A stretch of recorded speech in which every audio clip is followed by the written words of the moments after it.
O amor morreu. Diz quem não sabe amar. Morreu a arte, o romance se foi. O autor está defunto. Aninham-se os coveiros nas suas frases, enquanto o respirar das coisas mortas ergue, sereno, o peito do mundo. Comemorando 7 décadas da produção literária brasileira e 112 anos do Teatro Municipal do Rio de Janeiro, recebemos hoje uma convidada muito especial. Eu Sozinha, seu primeiro livro, foi publicado em 1968. De lá para cá, foram dezenas de prêmios e reconhecimentos importantes na área da literatura. Com 70 livros publicados no Brasil e no exterior, o Tributo à Literatura recebe hoje, diretamente do Teatro Municipal do Rio de Janeiro, Marina Colasanti. Confira agora essa entrevista maravilhosa. Obrigada. É uma honra participar desse tributo. Marina, quero começar trazendo um abraço da Nélida Pinhon para você. Minha grande amiga. Estivemos ontem gravando um dos programas com ela e ela fez questão de registrar o carinho e a amizade dela por você. Para nós, do Programa de Pós-Graduação em Estudos Literários, o PPGEL, é uma honra estar realizando esse circuito de entrevistas com escritores, especialmente com escritoras que escrevem há mais de 50 anos. Mulheres que passaram pela repressão, passaram pela década de 70 e seguiram escrevendo, durante esse período. Um período de repressão que queimou livros de Cassandra Rios, que aniquilou parte da produção da Hilda Hilst, que promoveu um esquecimento velado de Lígia Fagundes Telles e outros acontecimentos. Essas mulheres, juntamente com você, viveram a fase da ditadura. Como foi para Marina Colasanti esse processo de escrita num contexto tão conturbado e seguir até hoje escrevendo? No período da ditadura, eu era jornalista, então senti mais na pele o poder da ditadura, porque os censores se instalaram numa espécie de aquário que existia, ou seja, paredes todas de vidro, onde se realizavam as reuniões dos editorialistas. E eles estavam ali sentados, cortando aquilo que a gente tinha acabado de escrever. Era uma situação muito precária, muito inconfortável, muito alérgica, sinistra. Depois fui trabalhar como jornalista na Revista Nova e eu escrevia, era editora de comportamento. E tive a revista tinha que ir toda para Brasília com títulos e fotos e legendas, completa, e era cortada em Brasília. Eu tive 2 artigos cortados 2 vezes, porque voltei a apresentar o mesmo artigo, que era um artigo muito inocente, as vantagens e desvantagens de ter um encontro sexual no primeiro encontro, transformar isso numa transa, como se diz modernamente. Esse artigo foi cortado em totum 2 vezes, porque os regimes ditatoriais de extrema-direita sempre acham que é melhor manter as mulheres com uma perna atada ao berço e outra atada ao fogão, silenciá-las enquanto for possível. A Moça Tecelã é um dos contos mais lidos e talvez um dos mais trabalhados nas escolas. Muitas pessoas conhecem, já leram, são vários trabalhos sobre esse conto. E o enredo ele traz uma figura feminina envolvida com uma certa melancolia. Poderíamos dizer que há um tipo de resignação feminina e que se coloca numa relação muito estreita dessa personagem com a tradição literária. Como você vê, Marina Colasanti, esse movimento da literatura contemporânea com essa tradição literária? Não creio que esteja mais reproduzindo essa mulher atada. As mulheres devem seu parcial ingresso na literatura de mercado, no mercado literário, às estatísticas, porque as estatísticas comprovaram aos editores que mulheres compram mais livros do que homens, homens compram mais livros teóricos, mais ensaios, as mulheres compram mais romance e, sobretudo, mais poesia. E as mulheres leem livros escritos por mulheres, enquanto os homens tinham uma certa rejeição a títulos assinados por mulheres. Essa pesquisa foi muito importante para a abertura do mercado editorial, porque na época da Lígia e da Clarice, eram só elas duas, uma raridade no panorama editorial brasileiro. E agora tem muitas mulheres, muitas escrevendo. Eu acho que agora tem mais mulheres escrevendo do que homens. Não tenho nenhuma estatística a esse respeito, mas a minha impressão é que as mulheres estão sendo não só mais aceitas, como mais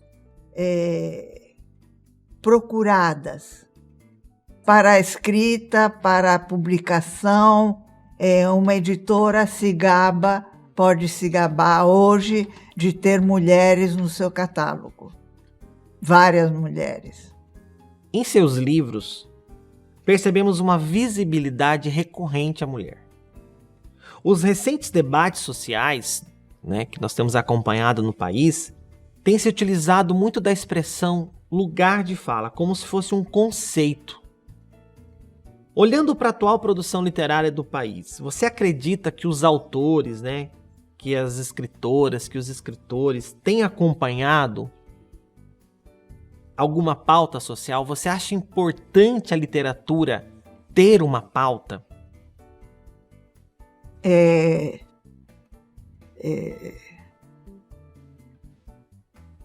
Sim, não.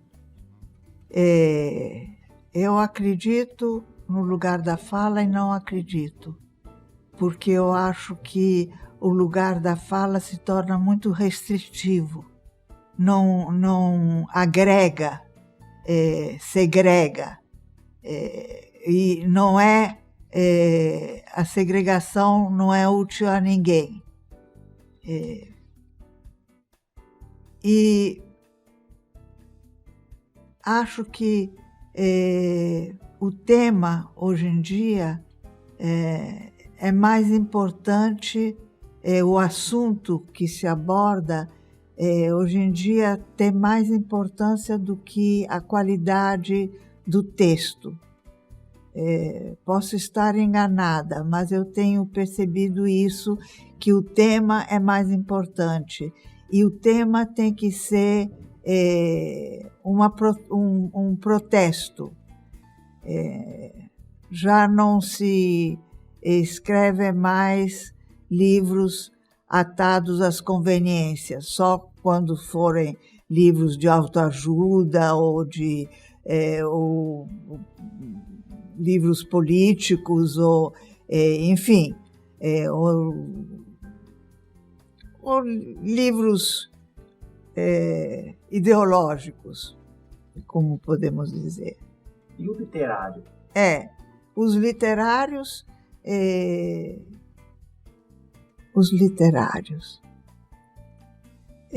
Eu tenho lido muita literatura do passado.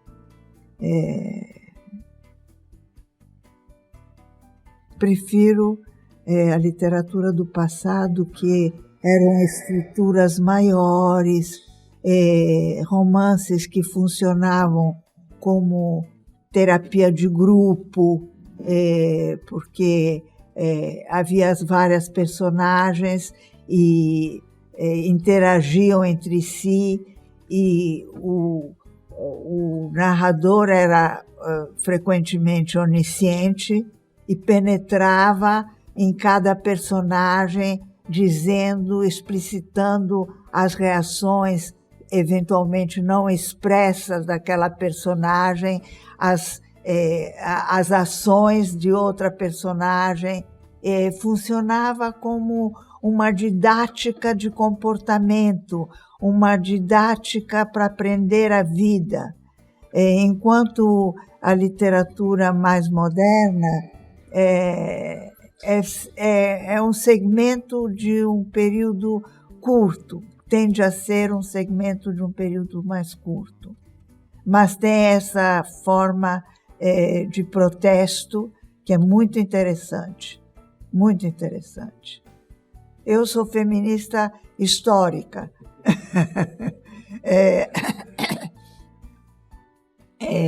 Escrevi 4 livros sobre temáticas femininas, a mulher no trabalho, a mulher no amor, a mulher no sexo, a mulher na sociedade. Mas, embora o feminismo impregne toda a minha poesia e os mini-contos com frequência, a propósito da moça Tecelã, eu devo dizer que os contos maravilhosos, ou mais comumente chamados contos de fadas, eu trabalho de outra maneira. Eu nunca quis fazer proselitismo feminista nos contos de fadas. Obedecem, eu sou cavalo, como se diz nas religiões afro-brasileiras. Eu sou cavalo de uma emoção e só faço questionar a emoção. Para onde vai essa história? O que essa história quer me contar?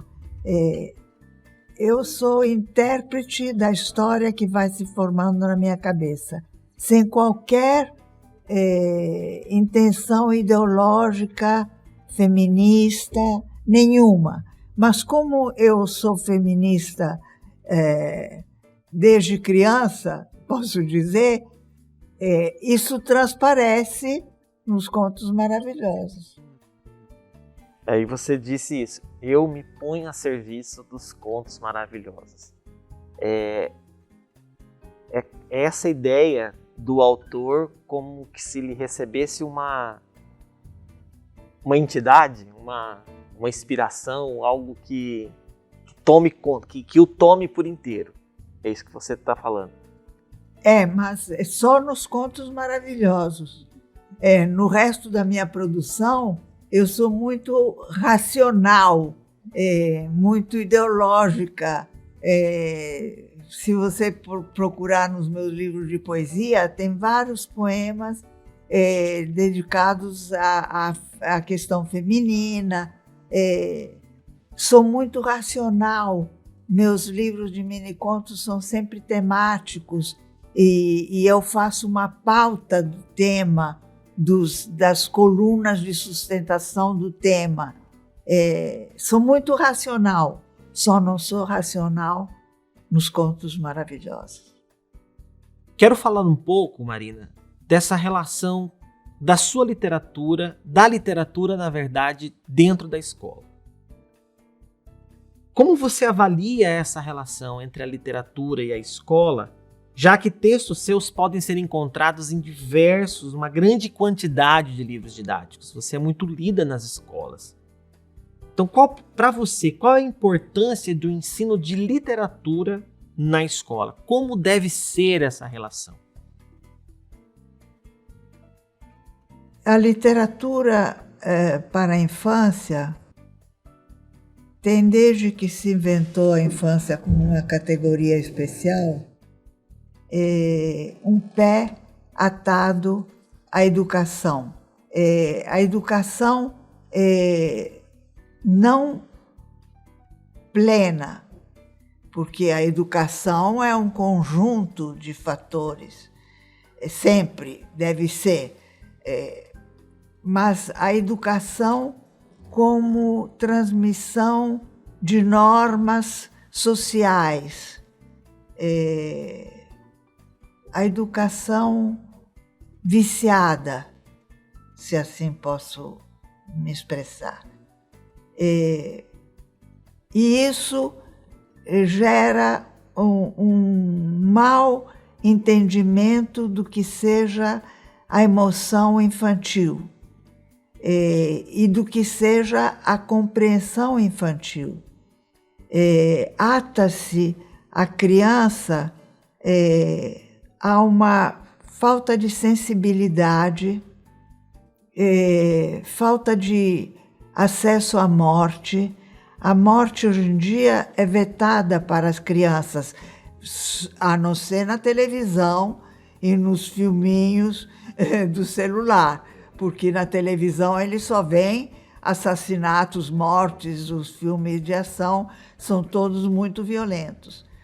Mas, antigamente, levavam-se as crianças aos enterros, as crianças participavam da morte de um parente querido, ou seja, a morte era presente tanto quanto a vida para as crianças.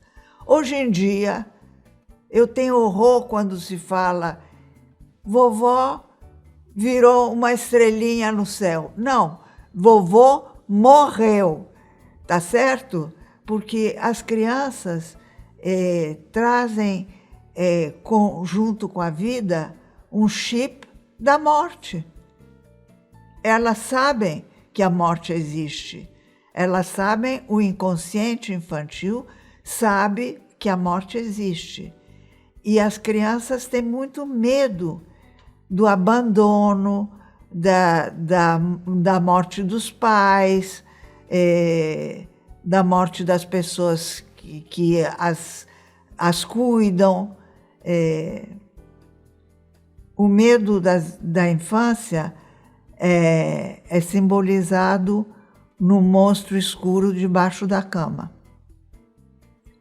Ou seja, as crianças se sabem incompetentes para a vida, sabem que poderão morrer se forem abandonadas à própria sorte, e tem esse medo inoculado no sangue. As publicações da escola não tratam disso,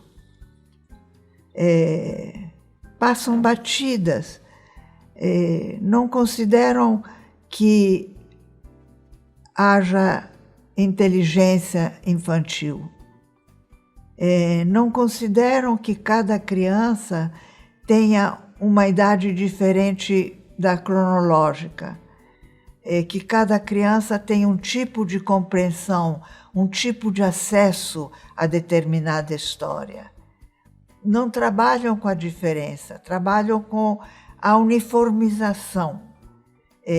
Os livros são indicados para 5, 6, 7 anos, como se as crianças de 5, 6, 7 anos tivessem todas a mesma formação, a mesma compreensão, a mesma inteligência. Não, é equívoco.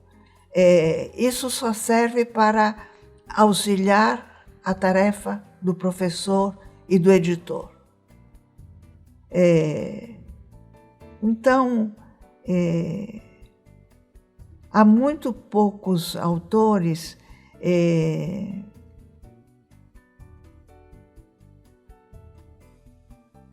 no mundo, eu ouso dizer, que levem em conta essas diferenças, que não escrevam para determinada idade, para determinado público, que escrevam só pensando na própria infância,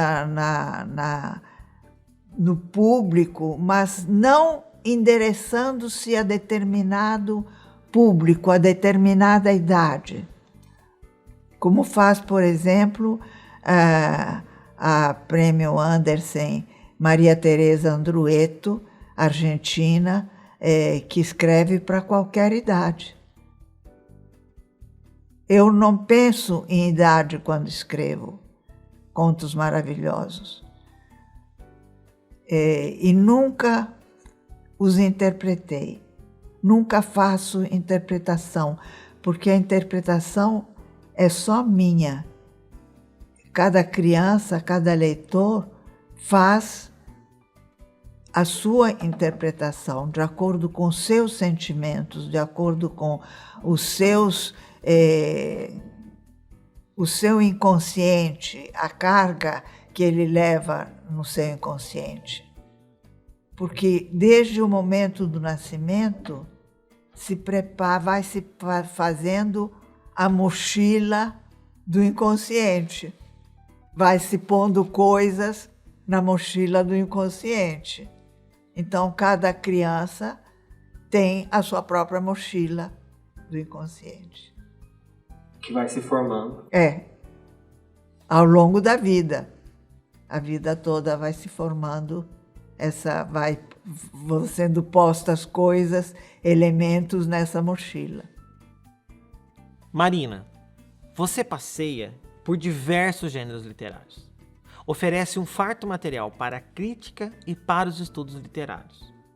Esses estudos centram-se de sobremaneira no gênero infanto-juvenil e em questões ligadas ao feminino. Mas existe também uma vertente memorialista muito potente na sua obra, principalmente em Minha Guerra Alheia. O que escrever esse livro significou para você? Eu não escrevi esse livro como memória, mas é claro que a memória entrou sobremaneira. Eu escrevi esse livro motivada por uma questão que aconteceu em Bogotá. Foi explodido as Farc explodiram um clube El Nogal e uma menina de 4 anos morreu nessa explosão. Ela tinha sido frequentadora de uma biblioteca de uma amiga minha, Yolanda Reyes, e tinha sido aluna de outra escola, depois que passou dos 4 anos, de uma outra amiga minha. E as duas minhas amigas trocaram cartas sobre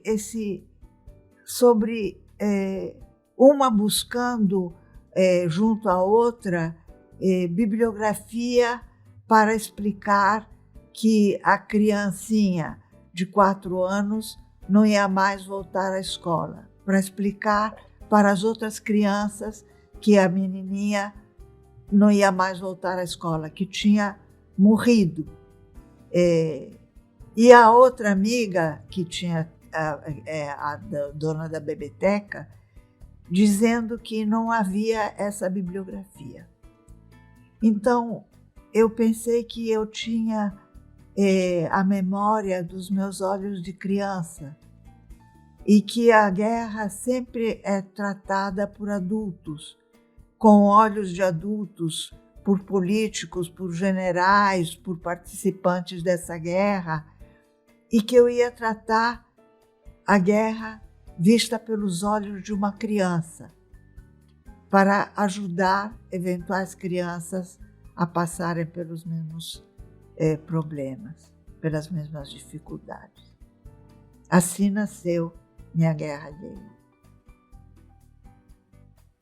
Mas agora vai sair um outro livro de memória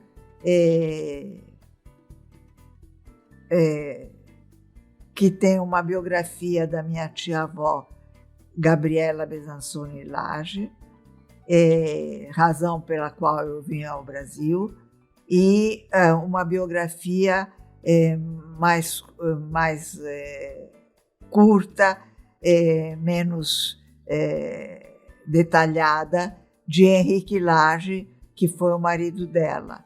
E a história do Parque Lage e das personagens que o habitaram. Os seus mais de 70 livros publicados, com mais de 40 premiações, oferecem sempre novas descobertas e possibilidades de olhar para a literatura produzida por Marina Colasanti. Entre as teses e dissertações, somam-se mais de 8.000 trabalhos. Eu não tenho essa quantidade. O que significa para você ser uma das autoras mais pesquisadas da literatura na atualidade? Significa um prazer, uma honra, significa que um alcance, que eu alcancei aquilo que me propunha. Sempre quis fazer uma literatura de reflexão. Já no primeiro livro comecei, cada livro é para mim um projeto livro. Eu viajo entre os gêneros, mas quando estou envolvida num projeto livro, não aparece nenhum outro verbete de um outro gênero. Não aparece nenhuma outra ideia que alimente um outro gênero. Quando eu estou envolvida num projeto livro, eu pareço um cano, onde tudo o que me chega é veiculado para aquele projeto livro. E eu só me interesso, o meu olhar só se pousa naquilo que possa me servir para aquele projeto.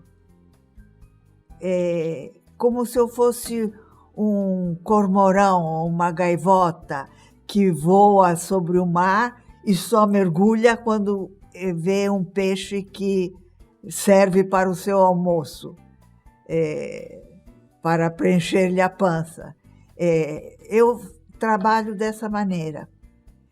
Só a poesia corre paralela a tudo, porque a poesia é de decantação lentíssima, lentíssima. A gente tem que esquecer um poema para voltar a ele e lê-lo como se fosse de outra pessoa. A gente sempre conserta. É muito lento, a decantação lentíssima. É como maturação de queijo.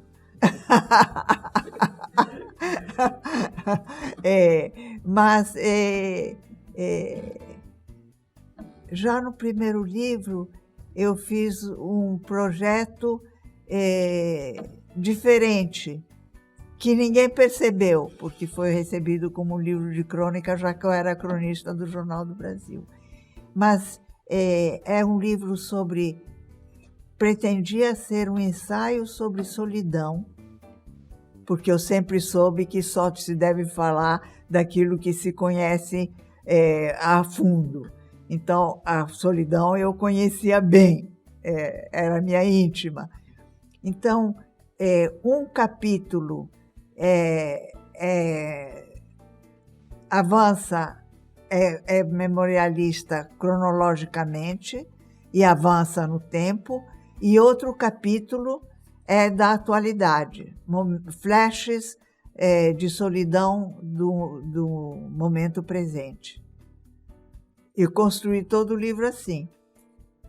Ninguém percebeu, mas já estruturava a minha maneira de escrever. Já dava... todos os meus livros de microcontos ou mini-contos são temáticos.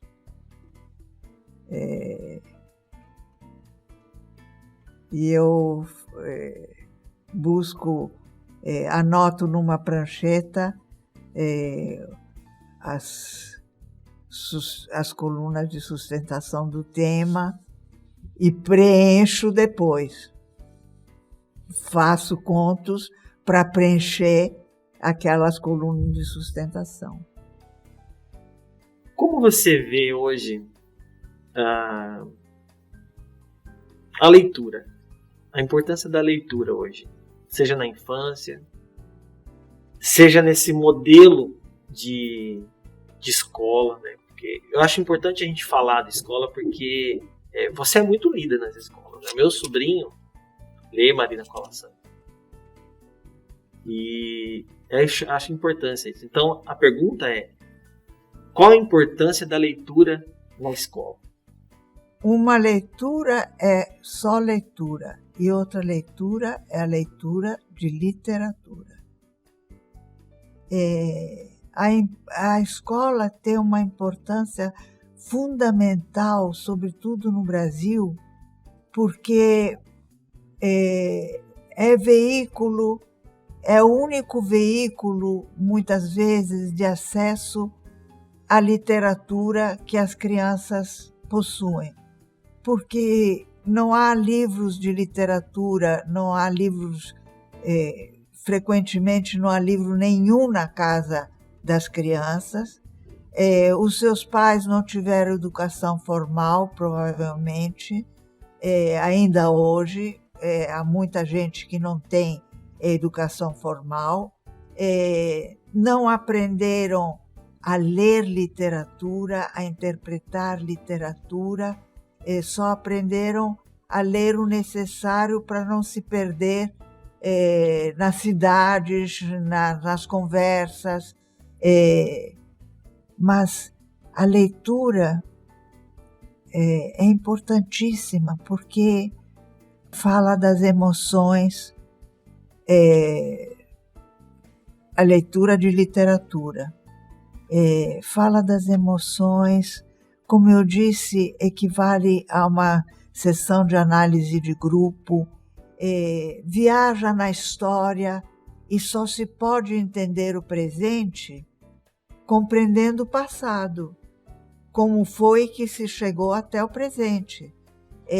A literatura faz isso, faz grandes viagens ao passado, desenha sagas de famílias que se prolongam de geração a geração, trazendo as modificações históricas entre várias gerações, o que ajuda a criança a entender por que ela está num patamar e os pais dela estão em outros. É sempre assim.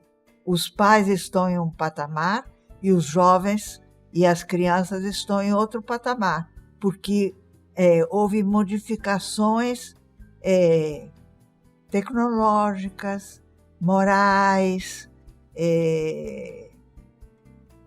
governamentais, tudo muda ao longo do tempo. E a literatura ensina essas mudanças, traça um mapa dessas mudanças. Eu me lembro quando a minha geração leu Sinué, o egípcio do Mika Waltari, que emoção que foi frequentar o Egito ao tempo em que ele era um país grandioso, faraós, múmias, foi uma emoção imensa. A literatura é importante por isso, porque estabelece, cria um trânsito entre o passado e o presente, um trânsito entre culturas muito diferentes, porque hoje nós podemos ler autores africanos, angolanos muito facilmente, Miyakoto, Agualusa, escreve toda semana no jornal, e são culturas diferentes, que promovem a aceitação do outro. Transitar por culturas diferentes ajuda a aceitar o outro. A não aceitação do outro é um fenômeno natural, porque a natureza quer se defender. O único interesse da natureza é se perpetuar e se defender de espécies alheias. Então, está embutido em nosso instinto a reação ao outro, ao diferente. Mas a leitura de literatura ajuda a abrandar esse instinto praticamente natural. E ensina a escrever. Eu aprendi a escrever lendo, sendo muito leitora na infância. Foi assim que eu aprendi a escrever. Não se aprende de outra maneira. Hoje em dia tem cursos de criação literária que ajudam a não ter que inventar a roda, mas só ajudam. O importante é ler bons autores. A leitura que cria essa bagagem. Um livro se acrescenta a outro livro, e há livros que serão lidos no futuro, formando uma rede de referências indispensável. Um bom leitor remete o livro que acabou de ler ao outro. Recentemente li A Barata, do Ian McEwan, autor inglês, que é uma caricatura do Brexit. Ele pretende criticar o Brexit. Mas imediatamente me remeteu a Kafka. Claro, era para isso que ele escreveu o título A Barata. E logo em seguida me remeteu a Clarice, A Paixão Segundo GH, e veio à minha cabeça um eco de Cantiga Dona Baratinha. Enfim, todo livro se acrescenta às leituras anteriores, formando uma malha de referências e de informações. Porque quando você encosta um livro no outro, o que você tem são informações sobre a vida, sobre a alma humana, sobre a compreensão, sobre a aceitação das diferenças. Marina, se o brasileiro, se a humanidade lesse mais, os problemas seriam menores? Não sei, porque há três problemas com a humanidade. Um é a acumulação de bens, ou acumulação de dinheiro, de fortuna. O outro é a proliferação do ser humano. E o outro é a tecnologia. Isso avança constantemente. Você viu recentemente o Bezos indo ao espaço e levando bilionários que pagaram não sei quantos milhões de dólares para uma viagem de 10 minutos ao espaço, onde não havia nada a ser visto. Então, é isso. Isso sempre avança, avança, avança. Se eu pedir para Marina Colasanti dar uma orientação para os escritores novos, para aqueles que estão começando agora, o que você diria? Leia, leia, leia. Não fique sozinho. Hoje em dia é possível não ficar sozinho com seus próprios textos através da internet. Um jovem autor pode se corresponder com outro jovem autor chinês que escreva em inglês. Um da Inglaterra se comunica com um chinês que escreva em inglês e trocam suas experiências, suas leituras, um aconselha o outro. Ficar sozinho é um desespero para um jovem autor, porque ele não pode avaliar sozinho o que ele escreve, ele tem que comparar com os outros jovens autores, e ele, além de não fique sozinho, leia, leia, leia, mas não leia qualquer coisa. Busque nas bibliotecas ou nas livrarias os autores que mais se coadunam com seu próprio texto, os autores com que você se sente irmanado, e leia, estude aqueles autores. Não é uma leitura inocente, é uma leitura de estudo, porque assim se aprende a escrever. O Tributo à Literatura de hoje conversou com Marina Colasanti.